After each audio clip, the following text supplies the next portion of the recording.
Gagal fitnah Pak Joko Widodo dengan ijazah aslinya, kini Tifa Fauzia yang merupakan orang yang begitu gencar yang mengaku sebagai dokter, kini menyerang Ibu Iriana, gelar yang dipakai oleh Ibu Iriana. Ya, dan inilah beritanya, kita dengarkan sama-sama. Pegiat media sosial sekaligus dokter, Tifa Fauzia Tiasuma terus menyerang Presiden ke-7 RI Jokowi. Namun kali ini bukan soal ijazah, melainkan gelar pendidikan yang dimiliki istri Jokowi, Iriana.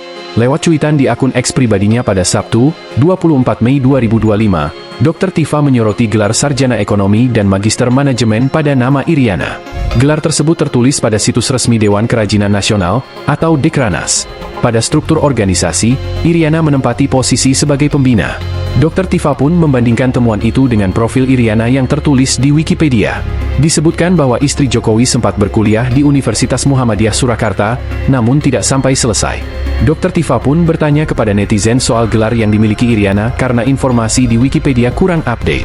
Mungkin ada yang punya update info Ibu Iriana lulus Sarjana Ekonomi dan Magister Manajemen dari universitas mana saja ya, tulis Dr. Tifa di X. Itulah berita mengenai Dr. Tifa yang begitu sangat benci sekali kepada keluarga Joko Widodo.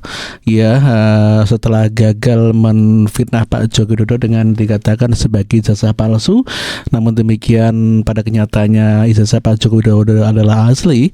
Kini Dr. Tifa meragukan atau menyerang gelar sarjana yang dimiliki oleh Ibu Iriana.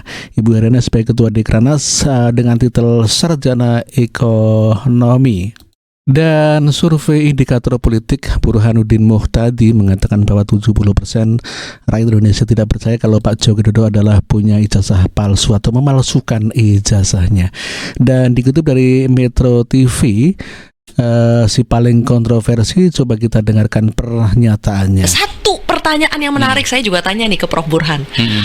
Ada itu pertanyaan soal ijazahnya Pak Jokowi. Iya.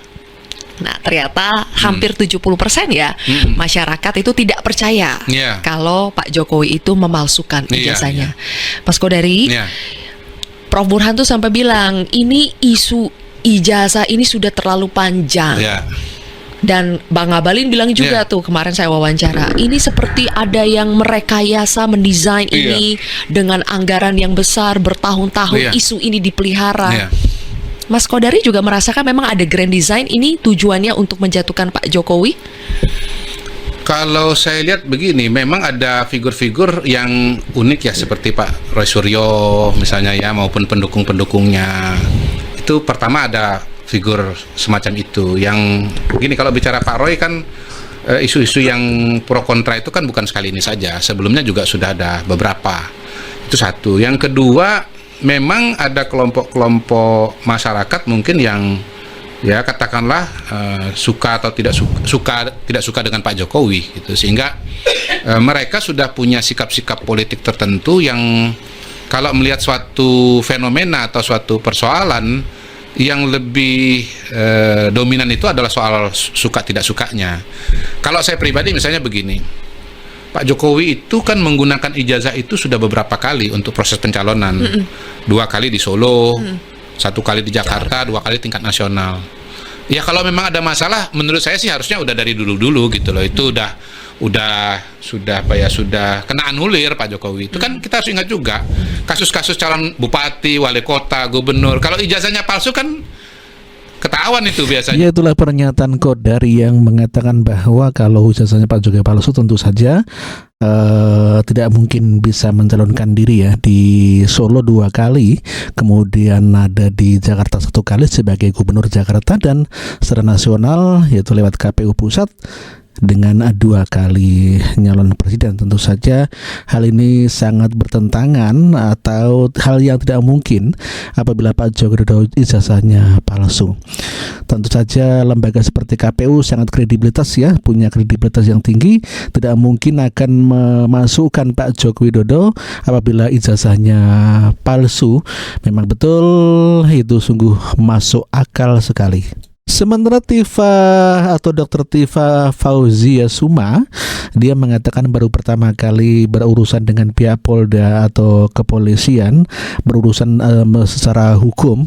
Tentu saja ini adalah suatu pengalaman baru bagi beliau, ya, karena memang sebelumnya walaupun dia itu menyerang Pak Jokowi, tapi Pak Jokowi tidak pernah membalasnya atau melaporkan balik, ya. Dan sekarang pihak kepolisian sudah dilapori oleh Pak Joko Widodo tentang ijazah palsu, dan tentu saja hal ini menjadikan Dr. Tifa dipanggil pihak ke Polda Metro Jaya. Dan kita dengarkan kabarnya. Kasus ijazah Jokowi, Dr. Tifa curhat baru pertama kali masuk Polda Metro. Tifauzia Tiasuma atau yang lebih dikenal sebagai Dr. Tifa mengungkapkan pengalamannya diperiksa di Polda Metro Jaya beberapa waktu lalu. Tifa diperiksa dalam kasus dugaan pencemaran nama baik mantan Presiden Joko Widodo, Jokowi, sehubungan dengan tudingan ijazah palsu. Ketika diwawancarai oleh pakar hukum tata negara, Refli Harun, Tifa mengaku masih nuwubie atau pemula dalam kasus hukum. Bahkan masuk Polda pun, saya baru pertama itu, loh, Polda Metro Jaya gitu, kan? Kata Tifa dalam video yang tayang di kanal YouTube Refli Harun, Minggu, 25 Mei 2025. Dia berharap pemeriksaan beberapa waktu lalu tidak hanya menjadi yang pertama, tetapi juga yang terakhir bagi dia. Karena nature saya adalah seorang peneliti. Tentu saja, pemeriksaan itu, pengalaman pertama dan sesuatu yang tidak saya ketahui. Kemudian kalau saya menjalani, saya menjadi tahu itu kan sesuatu yang sangat menarik, ujarnya menjelaskan. Tifa mengaku tidak tahu diperiksa sebagai apa di Polda Metro Jaya, misalnya sebagai terlapor. Menurut dia, tidak ada kejelasan. Tetapi intinya saya excited gitu ya. Saya excited sebagai peneliti. Saya jadi tahu, ada data, dapat data-data baru dan valid karena saya adalah eyewitness atau sebagai pelaku gitu kan. Sebagai primary subject begitu kan. Lewat pengalaman itu, Tifa mengaku bisa bercerita kepada masyarakat. Tifa juga menyinggung surat undangan pemeriksaan dari Polda Metro Jaya yang ditujukan kepadanya. Dia mengaku kurang senang mendapat surat itu. Ya seperti juga semua orang mendapatkan surat dari polisi, pasti ada rasa apaan, sih, dan nggak nyaman, katanya. Menurut Tifa, sudah ada total 62 orang yang berkomitmen menjadi kuasa hukumnya dalam satu tim. Namun, dia mengatakan kini ada tambahan 8 orang lagi yang menjadi kuasa hukum pribadinya. Tifa mengaku senang mengikuti pengalaman pemeriksaannya yang pertama kali. Ya, itulah kabar dari Tifa Fauzia, di mana dia kelihatannya merasa kapok, ya. Dia mengatakan akan menjadi hal yang terakhir untuk menjadi orang yang berurusan dengan pihak Polda atau pihak kepolisian, dan ini adalah suatu pengalaman pertama kali dia dipanggil pihak kepolisian, dan dia berharap agar ini adalah hal yang terakhir dia dijadikan istilahnya sebagai orang yang berurusan dengan pihak kepolisian. Tentu saja hal yang demikian itu bisa berimbas pada kehidupannya dia sendiri. Mungkin juga dia menjadi tersangka atas kasus yang telah dilaporkan oleh Pak Joko Widodo, sehingga dia merasa ketakutan atas daripada hal tersebut. Dan inilah kabar, terima kasih.